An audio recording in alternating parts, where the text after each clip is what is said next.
ছাত্রছাত্রীরা এই দিনটার জন্য অপেক্ষা করে থাকে। তো অবশ্যই সেই দিনটা চলে এসছে। আগেও আমরা অপেক্ষা করে থাকতাম। তো দেখো সকাল সকাল উঠে কাজকর্ম কমপ্লিট করে নিমপাতা হলুদ বেটে দিলাম আর একটু সর্ষের তেল মিশিয়ে মেয়েকে স্নানে ওখানে দিয়ে দিচ্ছি। আর আমি একটু চা খেয়ে নিলাম। তারপরে আমারও স্নান টান কাজকর্ম কমপ্লিট হয়ে গেছে, মেয়েরও স্নান কমপ্লিট হয়ে আমরা রেডি হয়ে গেছি। তো আজকে 2রা ফেব্রুয়ারি, আজকে মেয়েদের স্কুলে সরস্বতী পুজো আছে। 2রা ফেব্রুয়ারি 3রা ফেব্রুয়ারি দুটো দিনই সরস্বতী পুজো পড়েছিল। তো রবিবার ওদের স্কুলে পুজো আছে, সেই জন্য রেডি হয়ে বেরিয়ে পড়ছি। আর এখন বেরিয়ে অটোতে করেই স্কুলে চলে যাব। তো আর আমরা পুজো করব 3রা ফেব্রুয়ারি সোমবার। আর আমরা 3 বোনেই পুজোটা করি, সরস্বতী পুজোটা।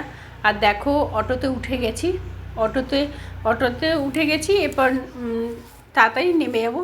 তো চলো তোমাদের সঙ্গে একেবারে স্কুলে গিয়ে দেখা হচ্ছে। তারপর স্কুলে এসে দেখছি মানে চারিদিকে লাল হলুদ বিভিন্ন ধরনের, মানে লাল নীল হলুদের সব মেলা বসেছে। মানে স্কুলের স্টুডেন্টরা মানে নানা রকম সাজে সেজেছে, তাদের আর চেনা যাচ্ছে না। তা অনেক দিন যাবৎ স্কুলে আসা হয় না, যেহেতু মেয়ের মাধ্যমিক পরীক্ষা আছে, সেই জন্য স্কুলটা এখন আসা হচ্ছে না। আর দেখো এসেই মেয়ে মানে অঞ্জলি দিতে চলে এসছে। আর ওদের স্কুলের ঠাকুরটা এখানে প্রতিষ্ঠিত আর কি। প্রতি বছর ওদের সরস্বতী পুজোর সময় ঠাকুরটাকে রং করা হয় আর আবার নতুন সাজানো হয়। খুবই সুন্দর লাগে মানে সরস্বতী ঠাকুরটাকে ওদের। তো অঞ্জলি টঞ্জলি দেওয়া মেয়ের কমপ্লিট হয়ে গেছে। আর মেয়ের একটা বান্ধবী চলে এসেছিলো আগে, আর আমার দুটো বান্ধবী আর ওদের ছেলেরা এখনও এসে পৌঁছায়নি। তো আমি ফোন করলাম, ওরা বললে একটু দেরি হবে।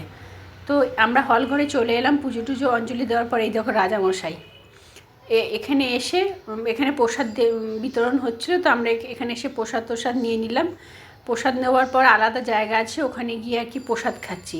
প্রসাদ খেয়ে একটু তারপরে পাশের মাঠে আমরা যাব।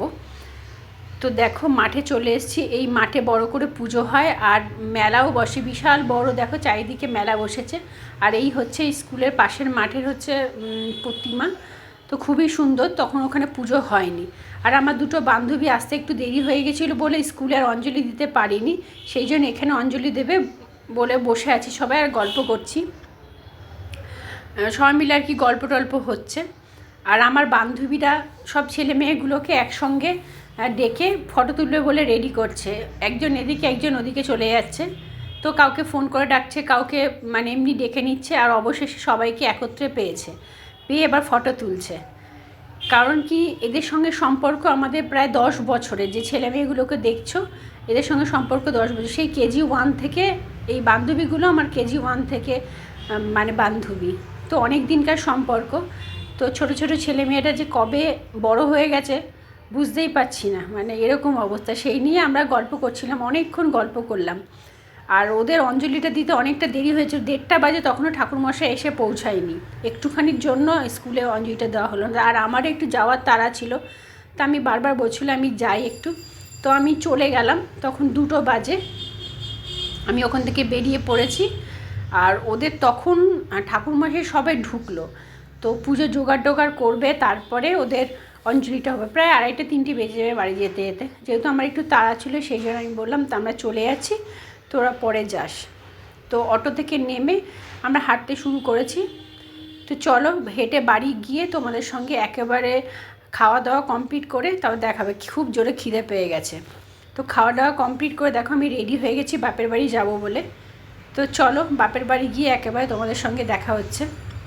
বাপের বাড়ি গিয়ে আর ভিডিও করা হয়নি, শরীরটা ভালো লাগছিল না। তারপরে আমি আর আমার বোন মিলে পুজোর বাজার করতে বেরিয়ে গেছি। প্রথমে ঠাকুরগুলো দেখছিলাম, ভালো ছিল একটা, কিন্তু খুব দাম চাইছিল, সেই জন্য ওখানে আর নিইনি। পরে আরেক জায়গায় ঠাকুর দেখে ওখানে ঠাকুরটা রেডি করে চলে এসেছি। তারপর ফুলের দোকানে চলে এসেছি, ফুল টুলগুলো নিয়ে নিয়েছি। আর এই যে এখানে দশকর্মার দোকানের পাশেই একটা মন্দির ছিল, সেই মন্দিরে একটু ভিডিও করে নিয়েছিলাম। তারপর ওখান থেকে গেছিলাম ফলের দোকানে। যা ফলের দাম, কিন্তু পুজোর দিন তো ফল নিতেই হবে, সেই জন্যই।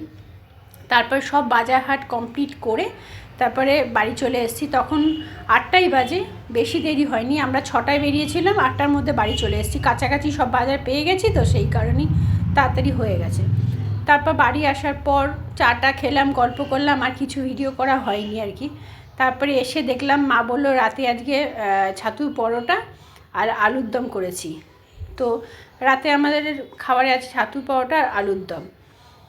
তো ঠিক আছে, চলো খেয়ে নেবো এবারে। তো আগে এদের খেতে দিয়ে দিয়েছি, এদের খাওয়াটাও কমপ্লিট হয়ে যাওয়ার পর তারপরে আমরা খেয়ে নেবো, কারণ একটু সকাল সকাল শোয়ার ইচ্ছা আছে, কারণ সকালবেলা আবার ভোরবেলা পরের দিন 6টার সময় ঠাকুরমশাই আসবে, সেই কারণে একটু তাড়াহুড়ো আছে। তোমাদের এই ভিডিওটা ভালো লেগে থাকে প্লিজ লাইক শেয়ার সাবস্ক্রাইব করে দিও, বেল আইকন